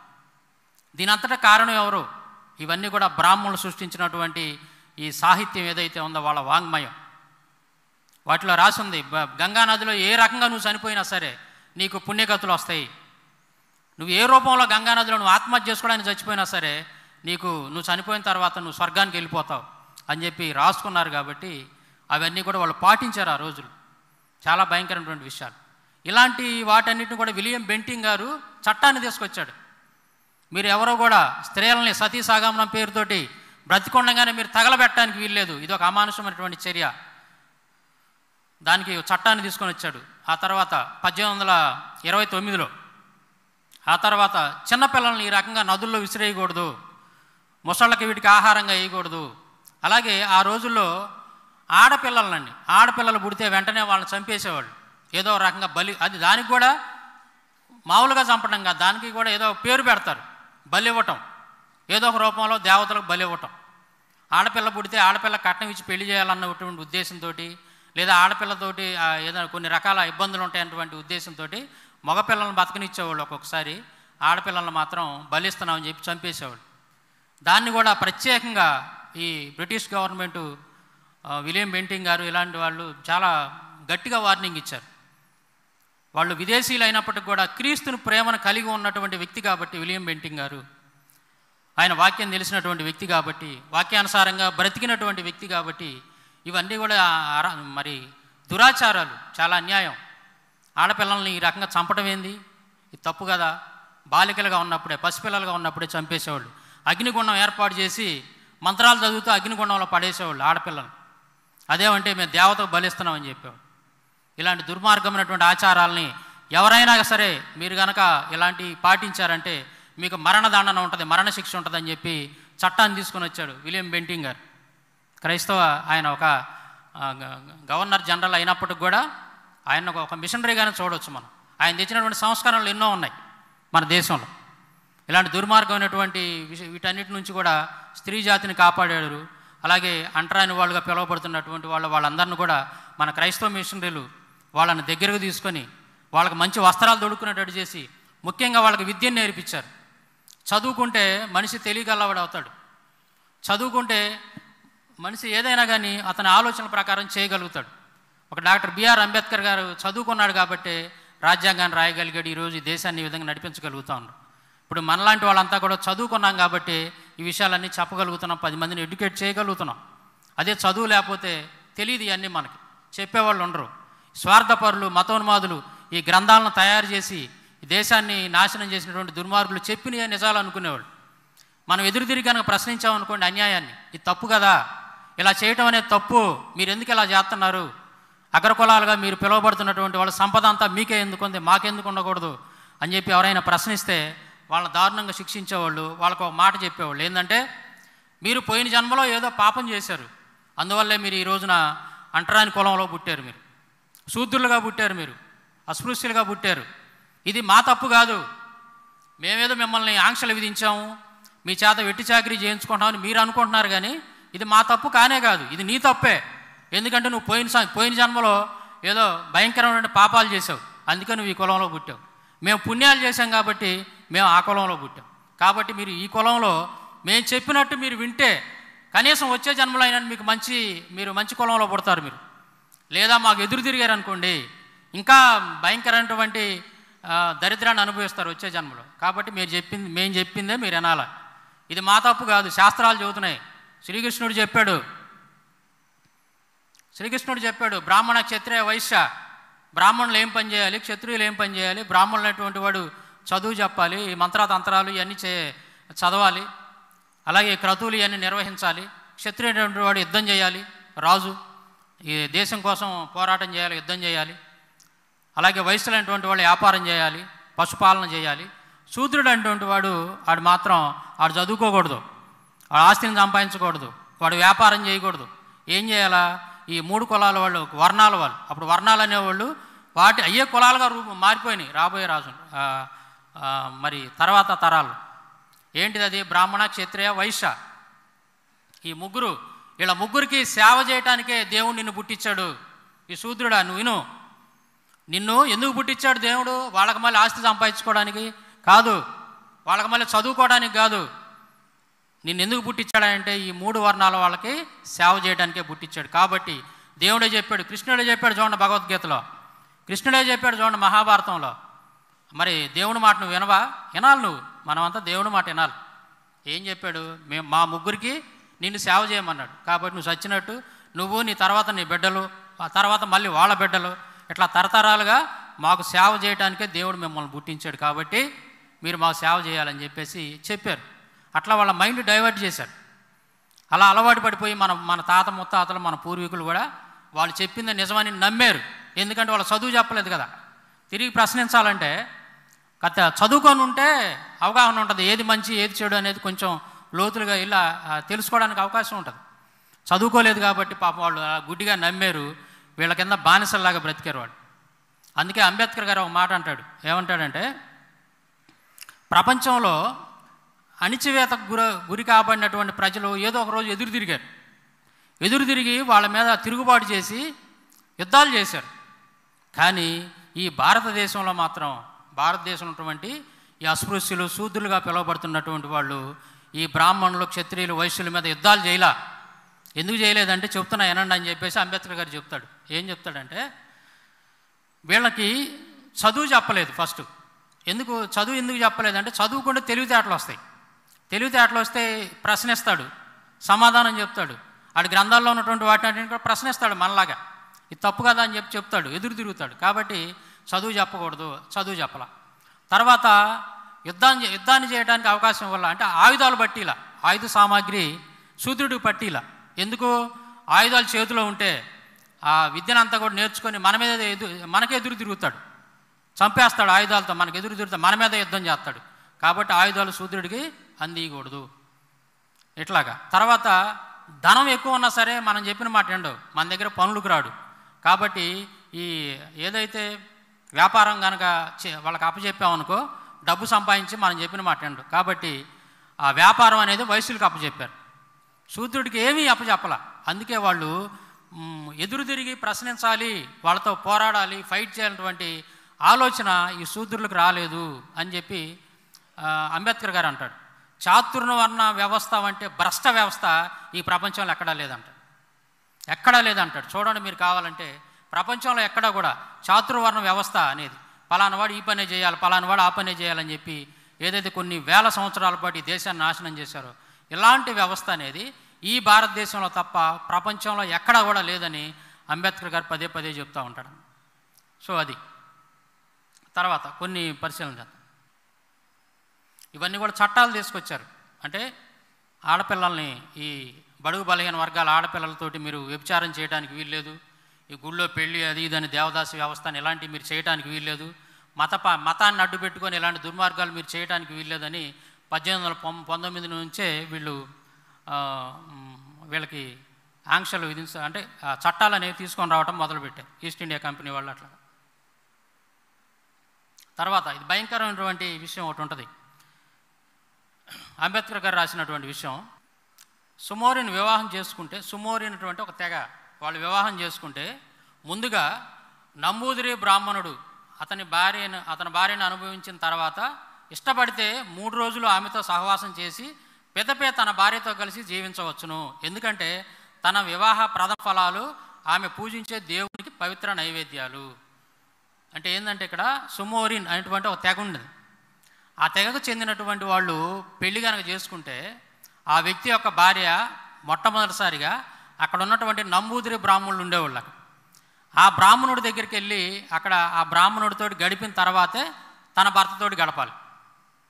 ఈ దురాచారం, ఈ భయంకరమైనటువంటి ఈ దురాచారం కూడా అనకూడదు దీన్ని, ఇది ఒక దుర్మార్గం, భయంకరమైనటువంటి పాపం, ఇది నేరం. ఇలాంటిది ఆ రోజుల్లో కొనసాగినాయి. బొంబాయి ప్రెసిడెన్సీలో వైష్ణవ పూజారులు తమ తెగకు చెందిన స్త్రీలకు కన్యార్కం చేసే హక్కు తమకు ఉందని అంటారు. 1869లో కరోసోండ ముల్జీ అనేటువంటి వ్యక్తిపై ఆ తెగకు చెందిన ప్రధాన పూజారి నడిపిన సుప్రసిద్ధ మహారాజా నిందారోపణ వ్యాజ్యం పరిశీలిస్తే ఆ సంవత్సరం వరకు కూడా మొదటి రాత్రికై తమ హక్కును గురించి వారు అడిగేవారని తెలుస్తుంది. ఇదంతా కూడా ఈ భయంకరమైనటువంటి దుర్మార్గాలు చేశారు ఆ కాలంలో ఉన్నటువంటి నంబూదిరి బ్రాహ్మణులు. వాళ్ళ చుట్టుపక్కల ఉన్నటువంటి ఈ బడుగు బలహీన వర్గాలటువంటి వాళ్ళు పెళ్లి చేసుకుంటే మొట్టమొదటిసారిగా ఆమెని వీళ్ళు అనిపించిన తర్వాతే తన భర్త దగ్గరకు పంపించేవాడు. అవసరమైతే 3 రోజులు అలాగే ఉంచుకునేవాళ్ళు అతని దగ్గర ఫస్ట్. ఇలాంటివన్నీ కూడా మరి నోరు మూసుకొని అనుభవించారు అప్పట్లో, వీళ్ళకి తెలియక. ఆ కాలంలో ఉన్న బడుగు బలహీన వర్గాలు ఇలాంటి భయంకరమైనటువంటి టార్చర్ అనుభవించారు వాళ్ళ చేతుల్లో. వాళ్ళు ఏది చెప్తే అదే వేదంలాగా మారిపోయింది. మన క్రైస్తవులు, బ్రిటిష్ వాళ్ళు కానీ తర్వాత మన క్రైస్తవ మిషనరీలు కానీ ఇండియాకి రాకముందు ఇలాంటి దుర్మార్గమైనటువంటి పనులు చేశారు ఈ బ్రాహ్మణ క్షత్రియ వయసుల్లో ఉన్నటువంటి వాళ్ళు.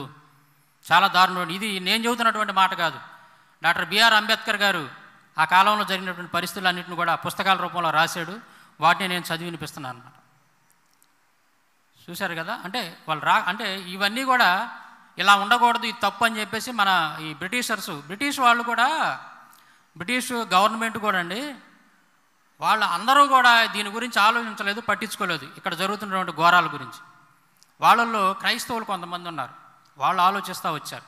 అదేవిధంగా విలియం కేరీ గారు కానీ ఇంకా కొంతమంది ఏం చేశారంటే ఇట్లాంటి దుర్మార్గాలు ఎక్కడెక్కడ జరుగుతున్నాయో వాటన్నిటిని కూడా రికార్డ్ చేశారు. చుట్టుపక్కల ఏరియాలు రికార్డ్ చేసి బ్రిటిష్ గవర్నమెంట్ దగ్గరికి వెళ్ళి ఇదిగో ఈ ప్రాంతంలో ఇలా జరుగుతుంది, ఈ ప్రాంతంలో ఇలా జరుగుతుంది, ఇది చాలా ఘోరం, ఇది అన్యాయం, స్త్రీల విషయంలో ఇలా ప్రవర్తిస్తున్నారు వీళ్ళు, కాబట్టి మీరు వెంటనే ఇవి నిషేధించేటటువంటి చట్టాలు తీసుకురావాలి అని చెప్పి వాళ్ళతో పదే ఫైట్ చేసిన తర్వాత కానీ ఆ చట్టాలన్నీ రాలేదు అప్పట్లో.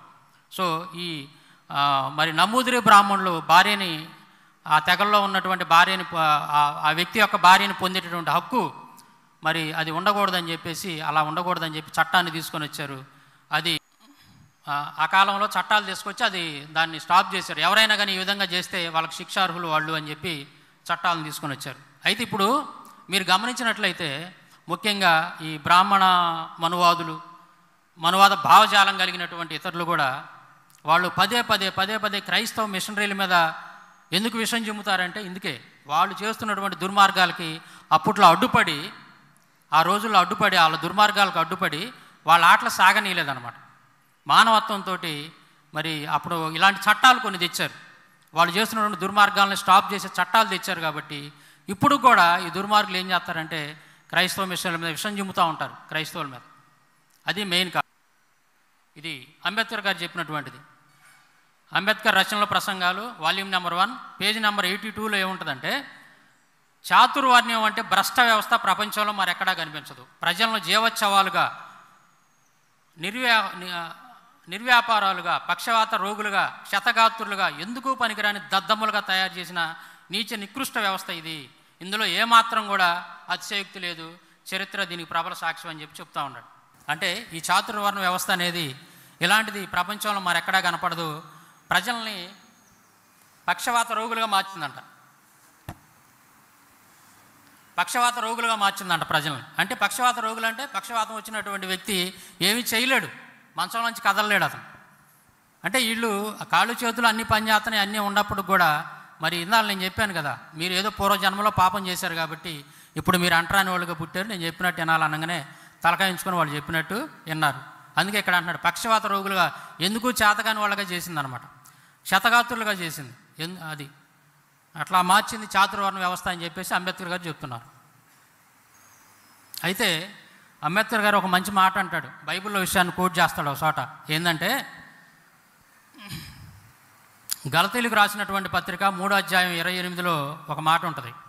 ఇందులో యూదుడని గ్రీసు దేశస్థుడని లేదు, దాసుడని స్వతంత్రుడని లేదు, పురుషుడని స్త్రీ అని లేదు, యేసుక్రీస్తునందు మీరందరూ కూడా ఏకముగా ఉన్నారు అంటాడు. ఎవరు? అంబేద్కర్ గారు కోట్ చేసినటువంటి విషయం ఇదే. ఎందుకు ఈ మాట చెప్పాడంటే అసమానతలు, స్త్రీ అని పురుషుడని, స్త్రీ ఎలాగా ఉండాలి, పురుషుడు ఎలాగ ఉండాలి, స్త్రీ మీద పురుషుడికి ఆధిక్యం, నేను చెప్పినట్టు నువ్వు పడి ఉండాలా, నేను ఎన్ని నేరాలు దుర్మార్గాలు చేసి నువ్వు పడి ఉండాలా, ఇలాంటిది వ్యత్యాసం అనేది బైబిల్లో లేదు అని చెప్పేసి అంబేద్కర్ గారు చెప్తున్నాడు.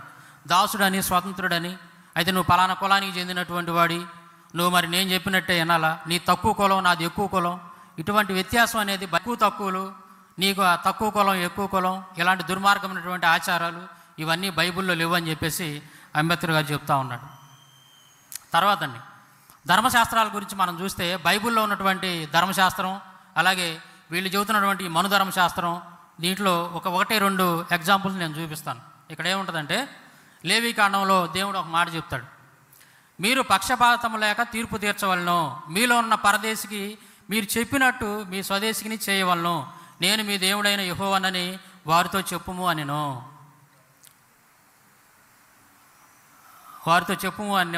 అంటే ఏంది? పక్షపాతం అనేది ఉండకూడదు మీలో. మీరే కాదు, ఇశ్రాయేలు చెప్తున్నాడు, మీరే కాదు, పరదేశీయులు మీ దగ్గరికి వచ్చినా సరే మీలో పక్షపాతం అనేది ఉండదు. తీర్పు తీర్చే విషయంలో మాత్రం మీకు ఎలాంటి తీర్పు అయితే ఉంటుందో వాళ్ళకు కూడా అలాగే తీర్పు తీర్చాలి మీరు. ఇతను మా దేశంవాడు కాదు, మా సంబంధించినోడు కాదు అని చెప్పి అతనికి అన్యాయంగా మీరు తీర్పు తీర్చకూడదు అని చెప్పి చెప్తా ఉన్నాడు. అలాగే ఇశ్రాయేల్లో కానీ మీ సంఖ్యాకాండం 15:29 ఇశ్రాయేలీలే కానీ పుట్టినవాడే కానీ వారి మధ్య నివసించి పరదేశీయే కానీ పొరపాటున ఎవడైనా పాపం చేసిన ఎట్లా వానికి మీకుని విధి ఒకటే ఉండవలను అని చెప్తున్నారు. అదే మనస్మృతిలో కనుక చూస్తే బ్రాహ్మణునికి వధము దండముగా విధింపబడినవి వాని తల ఊరి నుంచి పంపించేయాలి తప్ప ప్రాణం తీయకూడదు. బ్రాహ్మణుడికి అయితే మాత్రం వాడు ఎలాంటి తప్పు చేసినా, భయంకరమైన నేరం చేసినా అతన్ని మీరు చంపకూడదు, మరణశిక్ష విధించకూడదు. కానీ ఇతరులకైతే విధించవచ్చు. అదే మన బైబిల్లో చూస్తే అలా లేదు. ఎవడైనా తప్పు చేస్తే మీకైనా ఇతరులకైనా శిక్ష ఒకటే అని చెప్తున్నాడు. ఇట్లా ఇవన్నీ కూడా ఉన్నాయి. నేను ముగిస్తాను, 1-2 విషయాలు చెప్పి గబకన ముగిచ్చేస్తాను, టైం చాలా అయింది. అయితే ఇప్పుడు దాకా మనం చెప్పుకున్నాం కదా ఈ చరిత్రలో ఇలా జరిగిందని చెప్పేసి. మరి ఏంది దీనికి అంతటి కారణం ఏంది? ఎందుకు ఇలా జరిగింది? ఇవి సాంఘిక దురాచారాలా? దీనికి కారణం అంటూ ఒకటి ఉంది, మూలం ఉంది, ఆరిజిన్ అనేది ఒకటి ఉంది. ఏంటిది అదేనంటే వాళ్ళ యొక్క గ్రంథాల్లో స్పష్టంగా రాసుకున్నారు. ఏంటి అది? నేను ఎగ్జాంపుల్ చెప్తాను. గౌతమ ధర్మశాస్త్రం 12వ అధ్యాయం 4, 5, 6 శ్లోకాలు కనుక చూస్తే శూద్రుడు వేదం చదివితే అతను నాలుగు కోయాలి, శూద్రుడు వేదం వింటే అతని చెవుల్లో శేషాన్ని కరిగించిపోయాలి, శూద్రుడు వేదాన్ని మనసులో తలుసుకున్నా సరే అతని శరీరాన్ని 2 ముక్కలుగా కోసేయాలి అని చెప్తుంది. అలాగే శూద్రుల గురించి ఏం చెప్తుందో చూడండి. వశిష్ఠ ధర్మశాస్త్రం 18వ అధ్యాయం 11 నుండి 14 శ్లోకాలు కనుక మనం చూస్తే శూద్రులు అనేటువంటి వాళ్ళు పాపాత్ములు, శూద్రులు అనేటువంటి వాళ్ళు వాళ్ళ జాతి అనేది శ్మశానం లాంటిది, శూద్రులు శవాలు లాంటి వాళ్ళు కావున వారి ఎదుట వేదంలో చదవకూడదు, శూద్రులు ఎదుట మీరు వేదాలు చదవకూడదు, శూద్రులకు సలహాలు ఇవ్వకూడదు, ఎంగిలి అన్నం కూడా వారికి పెట్టకూడదు, దేవతలకు నివేదించిన అన్నాన్ని కూడా వారికి పెట్టకూడదు, ధర్మశాస్త్రం వారికి బోధించకూడదు, ప్రాయశ్చిత విధులు వారికి బోధించకూడదు. దీనికి విరుద్ధంగా పైవర్ణంలో ప్రవర్తిస్తే అసంవృతమైనటువంటి నరకంలో ఆ శూద్రుడితో పాటు కలిసిపోతారు. అంటే దీని సారాంశం అంతా ఏంటంటే శూద్రుడికి మీరేమీ బోధించకూడదు, శూద్రుడు చదువు చెప్పకూడదు, శూద్రుడికి మంచి ఏది మీరు చేయకూడదు. అలాంటిది ఏదని చేస్తే ఆ శూద్రుడితో పాటు మీరు కూడా నరకానికి వెళ్ళిపోతారు అని చెప్తా ఉంది. అలాగే చూడండి, మహాభారతం అనుశాసన పర్వం 135వ అధ్యాయం 5-6 శ్లోకాలు ఏముంటుందంటే శూద్రుల ఎంట భుజించినటువంటి వాడు భూమి మీద ఉన్న సమస్త మలాన్ని తిన్నట్టే అని చెప్పి చెబుతున్నాడు. శూద్రుల ఇంట్లో కనుక మీరు అన్నం తిన్నారంటే మీరు మలం తిన్నట్టే అని చెప్పి ఎవరు చెబుతున్నారు ఈ మాట? చాలా ఘోరమైనటువంటి మాట. ఎవరు చెబుతున్నారంటే కృష్ణుడు దగ్గరే ఉంటాడు ఈ మాట చెప్పేటప్పుడు. ధర్మరాజుని తీసుకొని భీష్ముడి దగ్గరికి వెళ్తాడు. యుద్ధం అయిపోయిన తర్వాత ధర్మరాజు చనిపోయే స్థితిలో ఉన్నాడు, మరణ పడక మీద ఉన్నాడు. కాబట్టి నీకు ధర్మాలు కొన్ని బోధిస్తాడు రమ్మని చెప్పి తీసుకెళ్తాడు. అప్పుడు కృష్ణుడు పక్కనే ఉంటాడు. ధర్మరాజుకి భీష్ముడు చెబుతున్న మాటలు, ఇది తప్పు కదా, నువ్వెందుకు ఎలా అంటావు అని చెప్పి కృష్ణుడు మధ్యలో అడ్డు చెప్పలా. దీన్ని అంగీకరించాడు కృష్ణుడు కూడా. ఏంటిదంటది? శూద్రుడి ఇంట్లో కనుక నువ్వు అన్నం తింటే మలం తిన్నట్టే అని చెప్పి చెబుతున్నాడు. తర్వాత శూద్రుడికి ఎవరో కూడా చదువు చెప్పకూడదు. మహాభారతం అనుశాసన పర్వం 10వ అధ్యాయం 4-5 శ్లోకాలు కనుక చూస్తే ఇక్కడ ఏమని ఉంటుందంటే జాతిహీనుని కంటే శూద్రుడికి మీరెవరు కూడా విద్యను బోధించకూడదు, చదువు చెప్పకూడదు అని వాళ్ళ గ్రంథాలు చెప్పినాయి. కాబట్టి మరి ఆ రోజుల్లో ఈ శూద్రులకి మరి అస్పృశ్యులుగా పిలవబడినటువంటి వాళ్ళకి చదువు చెప్పాలి. కారణం ఏంటంటే ఈ గ్రంథాలే, వాళ్ళు రాసినటువంటి గ్రంథాలు. పరాశర స్మృతి 6వ అధ్యాయం 22 నుండి 25 శ్లోకాలు చూస్తే చండాలుడు చూసిన వెంటనే సూర్యుని చూడాలి. అంటే దళితులను కనుక మీరు చూశారంటే వెంటనే సూర్యుని చూడాలి, లేదా మీ పాపం. చండాలను కనుక మీరు తాకారనుకో, ముట్టుకున్నారనుకో, వెంటనే మరి కట్టుబట్టల మీద స్నానం చేయాలి, మీరు తొడుక్కున్నటువంటి బట్టలతో మీద స్నానం చేయాలి. ఇవన్నీ చెబుతున్నాడు. చూడండి ఇక్కడ, మాలవాడు తవ్విన బావి అందులో జలమును బ్రాహ్మణుడు అజ్ఞానంచే తాగితే వెంటనే వాంతించుకోవాలి, లేదా ఉపవాసం ఉంటే పవిత్రం అవుతాడు ఒక పగలు ఒక రాత్రి. అంటే వాళ్ళ కొండలో నీళ్లు కూడా నువ్వు తాగకూడదు, దళితుల కొండలో నీళ్లు నువ్వు తాగకూడదు. పొరపాటును తాగావనుకో గోమూత్రం కానీ ఇలాంటివి తాగాలి నువ్వు, అప్పుడు పరిశుద్ధులు అవుతాను. లేదా కడుపులో ఉంటే నువ్వు వెంటనే వాంతించుకోవాలి, వెంటనే తెలిసిన వెంటనే కనుక తాగిన వెంటనే తెలిస్తే వెంటనే నువ్వు బయటకు వాంతించుకోవాలని చెప్పేసి పరాశర స్మృతి 6వ అధ్యాయంలో చాలా క్లియర్గా ఉంది. ఈ బ్రాహ్మణులు శుభాన్ని తెలిపే పేర్లు పెట్టుకోడు, చెడ్డ పేర్లు పెట్టుకోవాలి. బ్రాహ్మణ శిశువుకేమో మంచి పేర్లు పెట్టాలి. ఈ శూద్రులు ఇలాంటి వాళ్ళు మాత్రం వాళ్ళు చెడ్డ పేర్లు పెట్టుకోవాలి. మంచి పేర్లు పెట్టుకోవడానికి కూడా మీకు స్వేచ్ఛ లేదు. ఇంకా ఇవన్నీ చాలా ఉండి చదవాలని టైం అయిపోయింది కాబట్టి నేను అక్కడక్కడ ఒకటి చదువుకుంటూ వెళ్తాను, ఒక 5 మినిట్స్లో ముగిచేస్తాను. విష్ణు స్మృతి 5వ అధ్యాయంలో ఉంటుంది చూడండి. తక్కువ కులానికి చెందినటువంటి అగ్రకులానికి చెందినవాడు తక్కువ కులానికి చెందినవాడు అగ్రకులానికి చెందిన వాడి పక్కన కూర్చుంటే వాడి నడ్డి మీద వాత వేసి గ్రామం నుంచి వెలివేయాలి, గ్రామ బహిష్కరణ చేయాలి. విష్ణు స్మృతి. తర్వాత ఇది విష్ణు స్మృతి 5వ అధ్యాయం. క్షత్రియ వైశ్య ఈ 3 కులాల వాళ్ళని కనుక ముట్టుకుంటే అతను చంపేయాలి. చండాలు ఊరి పొలిమేరలో వస్తారు. అంటే ఈ ఎవరైతే ఇప్పుడు ఊరి చివర ఉంటున్నారు కదా, దళితులుగా పిలువబడినటువంటి వాళ్ళు, ఇంకా కొంతమంది ఊరి చివరన ఎందుకు పెట్టారు అని అంటే వాళ్ళ గ్రంథాల్లో రాశారు ఈ విధంగా. చూడండి, విష్ణు స్మృతి 16వ అధ్యాయం 14వ శ్లోకంలో వీళ్ళని ఊరి పొలిమేరలు కానీ ఊరి చివర కానీ ఉంచాలని. వీళ్ళు సరైనటువంటి వస్త్రాలు కట్టుకోవడానికి లేదు, శవాల మీద ఉన్నటువంటి వస్త్రాలను తీసుకొని వీళ్ళు కట్టుకోవాలి. ఇది వీళ్ళ ధర్మశాస్త్రాలు, వీళ్ళ మత గ్రంథాలు, బ్రాహ్మణులు రాసినటువంటి మత గ్రంథాలు, ధర్మశాస్త్రాల్లో ఇవన్నీ రాశారు. కాబట్టి ఆ రోజుల్లో పరిస్థితి ఇంత దారుణంగా ఉంది. ఇప్పుడు కూడా అదే పరిస్థితి కదా కొన్ని చోట్ల. వితంతువుల గురించి అండి, వితంతువుల గురించి చాలా దారుణంగా రాసినటువంటిది. ఒక్కొక్క రెఫరెన్స్ చెప్పి నేను ముగిస్తాను.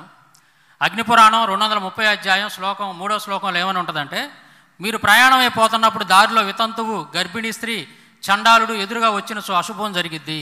ఇప్పటికి కూడా మనం చూస్తూ ఉంటాం గ్రామాల్లో. మనం వెళ్తున్నప్పుడు భర్త లేనటువంటి స్త్రీ ఎవరైనా ఎదురొస్తే, భర్త చనిపోయినటువంటి స్త్రీ, ఇది అశుభం జరిగిద్దని చెప్పేసి వెనక్కి వెళ్ళిపోతూ ఉంటారు. ఈ దురాచారాలన్నీ ఎక్కడొచ్చినాయి అని అంటే ఈ దుర్మార్గాలన్నీ కూడా వీళ్ళ గ్రంథాల్లో రాసుకున్నారు. ధర్మశాస్త్రాల్లో కానీ పురాణాల్లో కానీ ఇలాంటి చోట రాసుకున్నారు. కాబట్టి అవన్నీ ఇప్పటికీ కొన్ని చోట్ల తెలియక పాటిస్తూ ఉంటారు. చాలా అమానుషమైనటువంటి చర్య. భర్త లేనటువంటి స్త్రీలను మనం గౌరవించాలి, ఎందుకంటే భర్త లేడు కాబట్టి. సంఘం, సమాజం అనేది వాళ్ళ గౌరవం ఇవ్వాలి, అంతేగాని వాళ్ళని హింసించకూడదు. అది ఇక్కడ వాళ్ళ గ్రంథాల్లో ఈ విధంగా రాసి ఉన్నాయి. విధవరాలు మంచంపై పడుకుంటే భర్త నరకంలో పడతాడు, పైన భర్త నరకంలో పడతాడు. అందువల్ల భర్తకు సౌఖ్యం కలగటానికి విధవరాలు మంచం మీద పడుకోకూడదు, విధవరాలు తలంటు స్నానం చేయకూడదు, సుగంధ ద్రవ్యాలు ఒంటికి ధరించకూడదు, స్త్రీ తల దూకోకూడదు, జడలు అల్లుకోకూడదు. అలా చేస్తే భర్త నరకంలో పడిపోతాడు. ఇవన్నీ 10 సంవత్సరాల వరకు స్త్రీకి సంతానం లేకపోతే ఆ స్త్రీని భర్త వదిలిపెట్టాలి. ఒక స్త్రీకి అందరూ ఆడపిల్లలే పుడతా ఉంటే 12 సంవత్సరాల వరకు చూసి ఆ తర్వాత ఆ స్త్రీని వదిలిపెట్టి మరో స్త్రీని పెళ్లి చేసుకోవచ్చు. బాల్య వివాహాలు కూడా ఇవే కారణం అండి. బాల్య వివాహాలు కూడా రాముడు పెళ్లి చేసుకున్నప్పుడు సీత వయసు 6 సంవత్సరాలు. ఇది వాల్మీకి రామాయణం యుద్ధకాండ 116వ సర్గ 16వ శ్లోకంలో ఉంటుంది. బాల్య వివాహాలు మన దేశంలో ప్రబలంగా ఆ రోజుల్లో పాలు తాగే పిల్లలకు కూడా పెళ్లిళ్ళు చేశారు, చాలా భయంకరంగా. కారణం ఏంటంటే వాళ్ళ గ్రంథాల్లో రాసుకున్నారు. సీతకే 6 సంవత్సరాలు పెళ్లి చేస్తే మరి నీ కూతురికి ఎందుకు పెళ్లి చేయమని చెప్పి అడిగేవాళ్ళు ఆ రోజుల్లో. అందుకే పసిపిల్లలకు పెళ్లిళ్ళు చేశారు. చూడండి, నీవు బాల్యమందే నా చేయి నన్ను పెళ్లి చేసుకున్నావని సీత చెప్తుంది వాల్మీకి రామాయణం 116 సర్గాలు యుద్ధకాండ. 8 సంవత్సరాల పిల్లలకే పెళ్లి చేయాలంట. తన కూతురికి రజస్వల కాకముందు ఎవరైతే పెళ్లి చేయరో వాళ్ళ తల్లిదండ్రులు నరకంలో పడతారు, వాళ్ళ అన్న పోయి నరకంలో పడతాడని అడుగడుగున రాసుకున్నారు. పరాశర స్మృతి, సంవర్త స్మృతి. ఇలాగా ఇంకొక భయంకరమైనటువంటి విషయం చెబుతా చూడండి. ఎందుకు ఆ రోజుల్లో భయంకరంగా చిన్నపిల్లలకే పెళ్ళిళ్ళు ఎందుకు జరిగినాయి అంటే ఇక్కడ చూడండి ఏమని ఉంటుందో. పద్మపురాణం 118వ అధ్యాయం 5, 6, 7 శ్లోకాలు ఏమని ఉంటుందంటే, ఒక కన్యకు శరీరంపై వెంట్రుకలు మొలిచినప్పుడు ఆమెను చంద్రుడు అనుభవిస్తూ ఉంటాడు. అలాగే ఋతుస్రావ రక్తాన్ని చూసినప్పుడు ఆమెను గంధర్వులు అనుభవిస్తూ ఉంటారు. ఆమెకి వక్షోజాలు పెరిగినప్పుడు అగ్ని అనుభవిస్తూ ఉంటాడు. కనుక ఇవన్నీ రాకముందే, అనగా 8 సంవత్సరాల వయసు లోపే ఒక బాలికకు పెళ్లి చేయాలి. నువ్వు గనక రజస్వల అయిన తర్వాత పెళ్లి చేసావనుకో, అప్పుడు వీళ్ళందరూ అనుభవిస్తారు ఆవిడ. ఎవరు? అగ్ని, ఇంద్రుడు, చంద్రుడు, ఇలాంటి వాళ్ళంతా కూడా మరి నీ పిల్లను అనుభవిస్తూ ఉంటారు, నీ కూతుర్ని. కాబట్టి నువ్వు చిన్నప్పుడే పెళ్లి చేసేయి, పెళ్లి చేస్తే వీళ్ళందరూ అనుభవించరు అని చెప్పి చెప్పారన్నమాట. ఇది చాలా ఉంటాయి, అడుగడుగునా ఉంటాయి ఈ విషయాలన్నీ కూడా, అడుగడుగునా ఉంటాయి ఈ విషయాలన్నీ కూడా. చిన్నపిల్లలకు పెళ్లి చేసిన సంఘటనలు అంటే చేయమని చెప్పినటువంటి సంఘటనలు వాళ్ళ గ్రంథాల్లో చాలా ఉన్నాయి. దీన్ని కూడా మనకి 1929లో అట్లాగా ఈ నిషేధం, బాల్య వివాహాల నిషేధం చట్టాన్ని తీసుకొచ్చినటువంటి వాళ్ళు బ్రిటిష్ వాళ్ళు.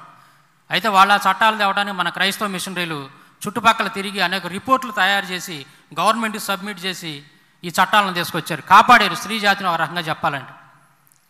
అయితే దీనికి వ్యతిరేకంగా ఎవరైతే క్రైస్తవ మిషనరీలు వీటన్నిటిని ఆపేయాలని ఒక చట్టాన్ని తీసుకొని వచ్చారో వీళ్ళకి వ్యతిరేకంగా ఆ రోజుల్లో ఉన్నటువంటి బ్రాహ్మణ మనువాదులు వాళ్ళు కూడా కోర్టులో కేసు వేసేవాళ్ళు.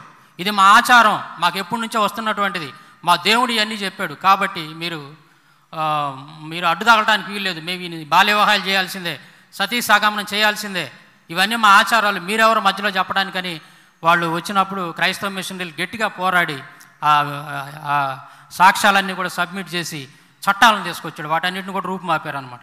దీంట్లో మన క్రైస్తవుల పాత్ర, క్రైస్తవ మిషనరీల పాత్ర ప్రథమ భాగం అనమాట.